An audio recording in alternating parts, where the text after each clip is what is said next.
चलिए तो स्टार्ट करते हैं आज का टॉपिक सक्सेस एंड हैप्पीनेस, जो कि हमारा सवाल नंबर 4 चल रहा है पैसों का। ठीक है, तो आखिरी है डे 10। ठीक है, पार्ट 6।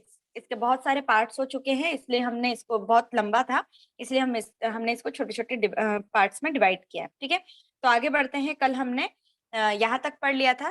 ठीक है, कर्ज के लिफाफे, कर्ज और लिफाफों को लेकर की सारी बातें। ठीक है, तो अब हम उसके आगे का शुरुआत करते हैं।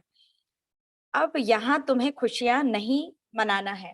ठीक है, अब यहाँ तुम्हें खुशियां नहीं मनाना है, बल्कि तुम्हें और जोश के साथ अगले कर्ज को खत्म करने में लग जाना है। मतलब जो कर्ज लिया हुआ है, ठीक है, जितना भी कर्ज अगर होगा किसी के पास भी, तो उसका हमें जश्न नहीं बनाना है कि कर्ज लिया हुआ है। ठीक है, और बहुत ज्यादा ही एक्साइटेड नहीं होना है। उसको क्या करना है, कर्ज अगर है तो उसको हमें खत्म करने में लग जाना है कि अब ये जैसे तैसे इसको अब हम खत्म कैसे करेंगे। ठीक है, फिर तुम्हें फिर से सभी कर्जों की न्यूनतम किश्त जमा करते रहना है। और अब ये किश्तें देने के बाद तुम्हारे पास जो एक्स्ट्रा पैसा बच रहा है, उसे सबसे छोटे कर्ज में जमा कर दो। ठीक है, यही तरीका इस्तेमाल करते हुए कुछ महीनों में ही तुम्हारे सभी कर्ज खत्म हो जाएंगे। और जब एक बार तुम्हारे सभी कर्ज खत्म हो जाए, तो तुम उस तरीके से अपने पैसे को मैनेज कर सकते हो जैसे हमने बताया है। अगर किसी का कर्ज चल रहा है, ठीक है, पैसा किसी को लेना देना किसी का ज्यादा है, 10,000 या जो भी बड़ी बड़ी किस्तें होंगी, तो सबसे पहले किस्तों को खत्म करना है। ठीक है, सबसे छोटे किस्त को खत्म करना है और धीरे धीरे एक एक अपने कर्ज को खत्म करते जाना है। जब सारी किस्तें खत्म हो जाएगी, सारे कर्ज खत्म हो जाएंगे, फिर आपको पैसे को किस तरह से मैनेज करना है, ये उन्होंने बताया है कि या तो आप 14 जो तरीके हैं, ये उनके समय के तरीके थे, 14 तरीकों से उन्होंने पैसे को मैनेज किया था। लेकिन अब का जो समय है, जो तरीका बनता है आपको पैसे किस तरह से मैनेज करना है, कहाँ कहाँ इन्वेस्ट करना है, आप उसको रख सकते हो। आने वाला समय वो बताएगा कि आप और कहाँ कहाँ अपने पैसे को इन्वेस्ट कर सकते हो, कैसे उसको मैनेज कर सकते हो। ठीक है।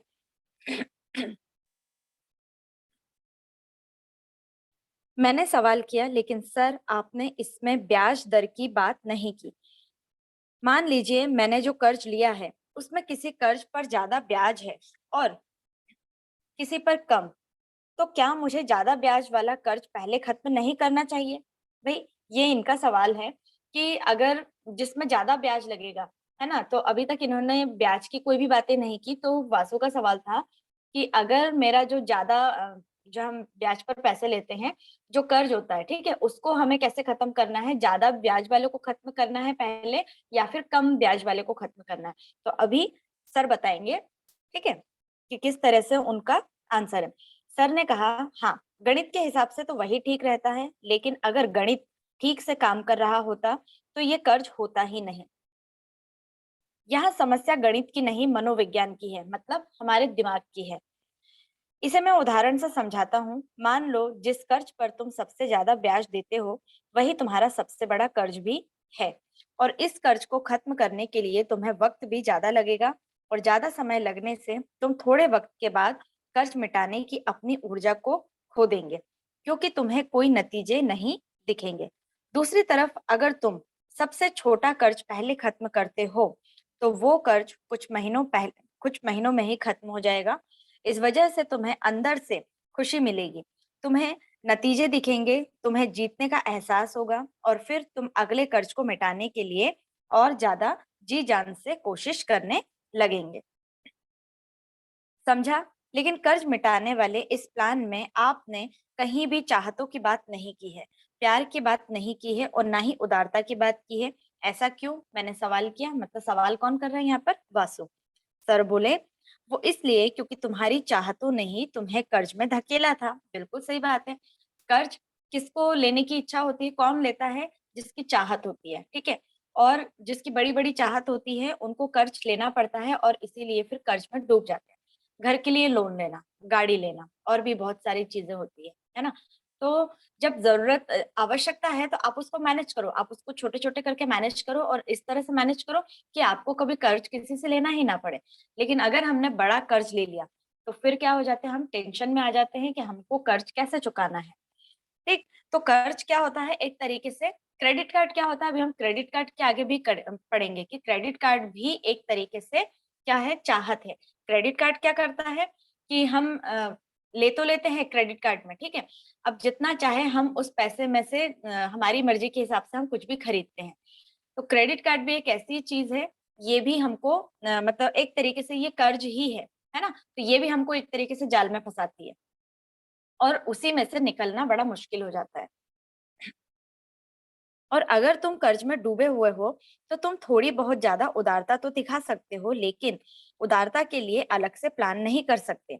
उसके लिए पहले तुम्हें कर्ज से बाहर निकलना होगा और फिर उदारता की कोशिश करनी होगी। ध्यान रखो, जब तुम हवाई जहाज में सफर करते हो तो वहां तुम्हें बताया जाता है अगर जहाज में हवा का दबाव कम हो तो पहले खुद को ऑक्सीजन मास्क लगाओ और फिर दूसरों की मदद करो, है ना। अगर एरोप्लेन में गए हैं तो एरोप्लेन में उन्होंने ये कहा है कि अगर प्लेन में, जहाज में अगर वहां पर क्या कम है, ठीक है, हवा का दबाव कम है, मतलब वहां पे हवा कम पहुंच रही है, तो सबसे पहले अपने खुद को ऑक्सीजन लगाओ, फिर आपको दूसरों की मदद करनी है।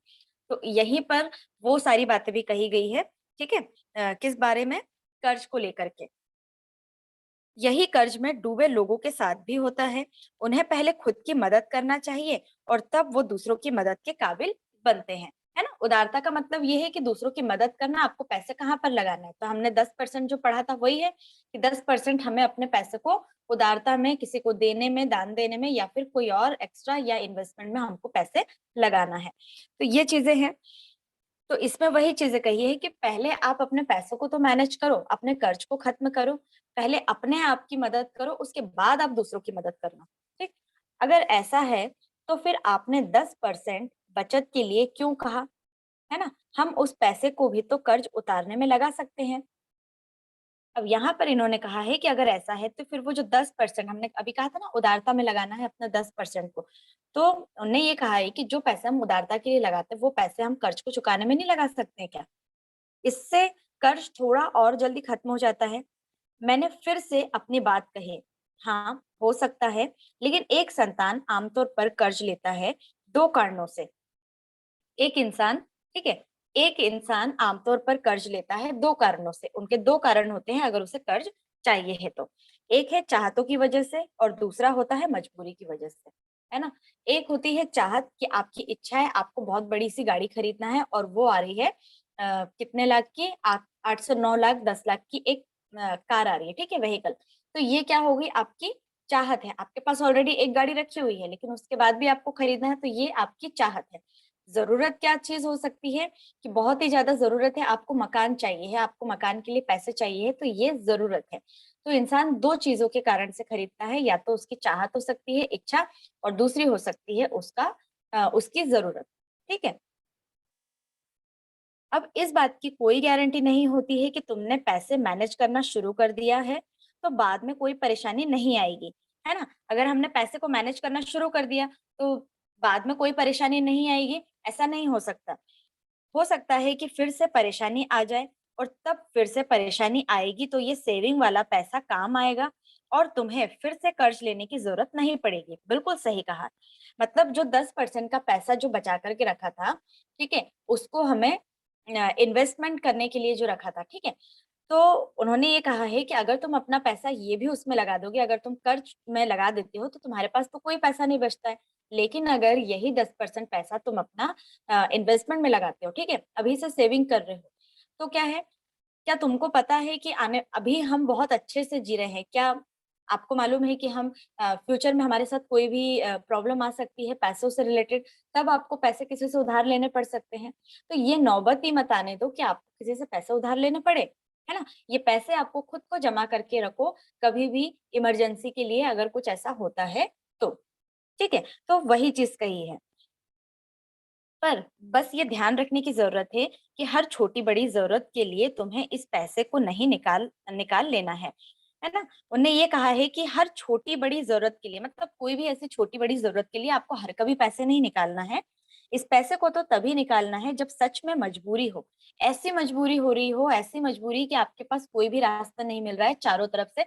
इधर रास्ते में जा रहे हैं तो बंद है, पीछे जा रहे हैं तो बंद है, राइट में जा रहे हैं तो बंद है, लेफ्ट में जा रहे हैं तो भी बंद है। तो ही आपको ऐसी मजबूरी में ये निकालना है ना? जब आपके पास कोई भी ऑप्शन नहीं बचता है। इस तरह से हम खुद के लिए, खुद की चाहतों के लिए 1 रुपया भी 1 रुपया भी खर्च नहीं कर रहे हैं, तो क्या हमें निराशा नहीं होगी? होगी। अगर हम 1 रुपए भी खर्च नहीं करेंगे, इन्होंने कहा है, तो क्या हम निराश नहीं हो जाएँगे? हमको निराशा नहीं होगी अगर हम 1 रुपए भी खर्च नहीं करेंगे तो? होगी। सर जी ने कहा बिल्कुल होगी, लेकिन उस सिचुएशन में तुम्हें ये देखना है कि तुम कहाँ थे और कहाँ पर आ चुके हो। अब हमें ये देखना है कि ये हमारा पास्ट था। अगर हमने पास्ट में कुछ पैसे को इन्वेस्टमेंट में लगा दिए, कुछ पैसे हमने बचा कर के रखे हैं, तो आज देखो कि अब ये हमारा फ्यूचर है, मान के चलो, ठीक है? इस फ्यूचर में अगर आपको कोई भी सिचुएशन में कोई भी प्रॉब्लम आती है, तो आपके पास पैसे हैं। अब ये मान के चलो कि आपके पास पहले पैसे जितने भी थे आपने तभी खर्च कर दिया। तो आज अगर फ्यूचर है तो क्या होगा? पैसे को हमने क्या कर दिया, हमको पैसे की ज़रूरत पड़ गई किसी न किसी लोगों से, और पड़ती ही है क्योंकि हर किसी को मैनेजमेंट नहीं पता, और मुझे भी नहीं पता था और पता भी नहीं है मुझे। मैं भी ये सारी चीज़ें अभी धीरे-धीरे सीख रही हूँ, है ना? तो जितने भी लोग इस वीडियो को देख रहे हैं, अगर नहीं पता है पैसों को कैसे मैनेज करना है, तो इसको सुन करके, इसको देख करके आप बार-बार इसको क्या कर सकते हैं, इसको दिमाग में बैठा सकते हैं, क्योंकि एक बार में समझना पॉसिबल नहीं है ना? एक बार में पॉसिबल नहीं है ये समझना, इसलिए हमको बहुत ही ध्यान से इसको समझना है, सोचना है कि वाक़ई में क्या ये सच है? हम किस रास्ते पर चल रहे हैं? क्या हमारा भविष्य बहुत ही अच्छा होने वाला है? या फिर हमारे साथ कोई समस्या तो नहीं आ सकती है? इसके बारे में भी विचार करना है। जब तुमने ये समझ लिया तो निराशा कम हो जाएगी, और उसके साथ ही तुम्हें खुद को ये भी बताना है कि ये हालात हमेशा के लिए नहीं, है ना? तुमको ये भी बताना है कि ये हालात जो हैं ये हमेशा के लिए नहीं, ये सिर्फ थोड़े वक़्त के लिए है। जब तुमने ये समझ लिया तो हमारी निराशा की वजह से खत्म हो जाएगी, और फिर तुम अपनी पूरी कोशिश कर पाओगे। अब मुझे सर की बात समझ में आ गई थी, तो मैंने हाँ में सर हिला दिया। अब सर ने इतना सारा एक्सप्लेन करने के बाद अब जाके इनको सारी चीज़ें क्लियर हुई। तब जा अब जाके इन्होंने क्या किया, हाँ मिलाया, ठीक है? अपने सर को हिला कर के हाँ कह दिया, और सर ने कहा, "हम अपने पहले सवाल को लगभग खत्म कर चुके हैं, अब बस एक खास सवाल की बाकी बचा है।" ये कहते हुए सर उठे और बोर्ड के पास गए, और वहाँ उन्होंने फिर से लिखा। क्या लिखा? "क्या मैं और श्रेया कभी पैसे की कमी को दूर कर पाएँगे?" अब ये एक सवाल था, जो हस्बैंड वाइफ थे, गोविंद और श्रेया, क्या ये दोनों कभी पैसे की कमी को दूर कर पाएँगे? क्योंकि अभी तो इनकी लाइफ में यही सारी प्रॉब्लम चल रही है ना? अभी इनको भी पैसों का मैनेजमेंट करना नहीं आ रहा है। नहीं पता, तो ये इनका सवाल है। फिर हमारे पास आए और सर ने कहा, "इस सवाल का जवाब तुम ही दो। तुम बताओ, तुम पैसों की कमी को कैसे दूर कर सकते हो कि नहीं? कमी को दूर कर सकते हो कि नहीं?" है ना? तो ये सवाल उसी से पूछा है। मैंने कहा, "हम पैसे की कमी को दूर कर सकते हैं और हम अमीर भी बन सकते हैं। बस इसके लिए हमें पहले ये समझना होगा कि समस्या हमारी इनकम या आमदनी नहीं, हमारे खर्चे और आदतें हैं।" है ना? ये बिल्कुल सही बात है कि समस्या जो है वो हमारी इनकम या आमदनी नहीं। भई आपकी इनकम चाहे कितनी भी हो, आपकी इनकम चाहे 10,000 हो या फिर आपकी इनकम चाहे 50,000 हो, दोनों सेम ही है। अगर किसी को 50,000 सैलरी भी मिल रही है, तो भी वो ये बोलता है कि हमारे पास पैसे नहीं बच रहे हैं, और कोई 10,000 की इनकम सैलरी कमा रहा है, 10,000 रुपए उसकी इनकम है, तो भी वो यही कहेगा कि हमारे पास पैसे नहीं बच रहे हैं। अब दूसरी तरफ चल के देखेंगे, अगर कोई 10,000 भी कमा रहा है, तो भी उसमें से वो अपने पैसे को बचा रहा है। वो अपने पैसों की सेविंग्स कर रहा है ना? तो यही चीज़ें हैं। आपके पास पैसों की आपकी कोई प्रॉब्लम नहीं, आपकी सैलरी कितनी हो, आपको मैनेज करना आना चाहिए। जैसे मुझे भी पहले कभी मैनेज करना नहीं आता था। मैं भी इन सारी चीज़ों को धीरे-धीरे सीख रही हूँ, है ना? तो हमारी क्या है, खर्चे और आदतें। हम कहीं पर भी कैसे भी खर्च कर देते हैं, बिना सोचे-समझे कुछ भी, ठीक है? हमें सिर्फ़ चीज़ें अच्छी लगती है, चलो ये भी रख देते हैं, ये भी ले आते हैं, वो भी ले आते हैं, और बहुत सारी चीज़ें ऐसी होती हैं जिसकी ज़रूरत भी नहीं होती, लेकिन उसके बाद भी हम सिर्फ़ खूबसूरत दिखाने के लिए हम उन सारी चीज़ों को अपनी चाहतों में बदल लेते हैं और उसको लेकर आते हैं। तो ये क्या है, ये हमारे फालतू के खर्चे हैं, ठीक? पहले हमें बजट बनाने की आदत बनानी होगी, और फिर हम अपने खर्चे उस हिसाब से करने होंगे। हमें कोशिश करना है कि हम ये बजट अपने ज़रूरतों, चाहतों और बचत को ध्यान रखते हुए बनाएँ और कोशिश ये भी करना है कि कभी अपने बजट से अलग ना हो। मेरी बात को आगे बढ़ाते हुए श्रेया बोली, और हमें भी ये ध्यान देना है कि जो पैसे घर में आ रहे हैं वो ना इनके हैं और ना ही मेरे, है ना? तो पैसे अगर किसी के भी आ रहा है, अगर वाइफ की सैलरी आ रही है और या तो फिर कभी हस्बैंड की सैलरी आ रही है, तो दोनों में से कभी ये नहीं कहेंगे कि ये पैसे हमारे हैं। ये पैसे दोनों की तरफ से हैं, ये पैसे दोनों के हैं, है ना? तो वो हमारे पैसे हैं, उसे हमें पैसे को समझदारी के साथ मिलकर खर्च करना है। अगर दोनों की सैलरी आ रही है, हस्बैंड वाइफ अगर दोनों पैसे कमाते हैं, ठीक है, दोनों की सैलरी है, तो दोनों को ही एक दूसरे से पूछ करके क्या करना है, खर्च करना है। कहाँ खर्च करना है ये दोनों को पता होना चाहिए, कितने खर्च किए दोनों को पता होना चाहिए, ठीक है। लेकिन जो हमने पढ़ा था कि दोनों के जो ढाई ढाई परसेंट जो पैसे थे, ढाई ढाई परसेंट जो पैसे बचा करके रखे थे, जैसे वाइफ के 2.5% और हस्बैंड के 2.5%, ये अपने पैसे को कहीं पर भी कैसे भी इन्वेस्ट खत्म कर सकते हैं, खर्च कर सकते हैं, ठीक है। ये किसी से पूछेंगे नहीं कि इन्होंने कितने पैसे खर्च किए। लेकिन जो मोटा अमाउंट है, जो 10% वाला है, 5% वाला है, इनको खर्च करने से पहले एक-दूसरे की राय लेनी पड़ेगी। और उससे भी ज़्यादा ज़रूरी ये है कि हम अपने लाइफ के छोटे से छोटे और बड़े से बड़े फैसले को साथ करें। हम दोनों एक-दूसरे का सम्मान करें, एक-दूसरे की चाहतों और ज़रूरतों का सम्मान करें, और अगर किसी जगह पर कोई एक राज़ी नहीं है, तो दोनों ही लोग उस खर्च के लिए बिना किसी परेशानी के ना कर दें। उसके बाद वासु बोला, और हमें ये भी ध्यान रखना है कि हम अपने भविष्य के लिए एक या ज़्यादा पैसे पेड़ लगाएँ, ताकि हमें कभी भी किसी भी काम के लिए पैसे की कमी ना हो। फिर बात को खत्म करते हुए मैंने कहा, और अगर हम पर कर्ज है, तो बजट बनाकर पहले हमें इसे छोटे से शुरू करके बड़े खर्च को खत्म करना है ना? अगर किसी के ऊपर कर्ज है, तो सबसे पहले किसको खर्च करना है? छोटे वाले कर्ज को खत्म करना है, ताकि वो एक साइड हो जाए, पूरा खत्म हो जाए। फिर धीरे-धीरे आपके बड़े कर्ज की तरफ चलेंगे, तो फिर वो चलता चला जाएगा, ठीक है? छोटे से मतलब नीचे से ऊपर की ओर, मतलब कम से ज़्यादा की ओर, ठीक है? ताकि हम बिना किसी चिंता के पैसे को मैनेज कर सकें, पैसे को बचा सकें और बढ़ा सकें। साथ ही हमें अपने घर के लिए भी सोच समझ कर प्लान करना चाहिए, और अगर हमने ये भी कर लिया, तो हमें पैसे की कमी तो होगी ही नहीं, हम अमीर भी बन सकते हैं। वेरी गुड, तुम्हें ये बात समझ में आ गई है। बस तुमने एक बात मिस कर दी है, और वो है पैसे मैनेज करने के लिए तुम्हें लगातार सीखते रहना होगा, है ना? ये बात बिल्कुल सही है कि हर दिन आपको कुछ ना कुछ सीखते रहना होगा, जिसके लिए हम प्रोसेस भी करते हैं, है ना? कोई ऐसा नहीं है कि हमने आज कोई भी वीडियो देख लिया या सीख लिया, या फिर हमको किसी ने बता दिया और हमने अप्लाई नहीं किया। उसके लिए हमको कंटिन्यू हमको सीखना होगा, और हर दिन कुछ ना कुछ सीखने को मिलता है। और हालातों के हिसाब से खुद को बदलना भी होगा। सर ने कहा है ना? कि अब जैसे-जैसे हालात आएँगे, वैसे-वैसे आपको सीखना होगा। भई पहले के हालात अलग थे, अब के हालात अलग है, फ्यूचर का हालात अलग है ना? जैसे-जैसे बच्चों की पढ़ाई-लिखाई भी चेंजेज़ होती जाएगी, वैसे-वैसे हमारा भी सब कुछ चेंज होता चला जाएगा। वैसे-वैसे स्टैंडर्ड भी बढ़ता चला जाता है।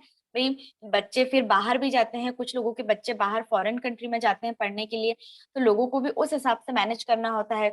कुछ लोग यहाँ पर रहते हैं, अलग-अलग तरीके के लोग रहते हैं, उनको उस चीज़ में मैनेज भी करना होता है।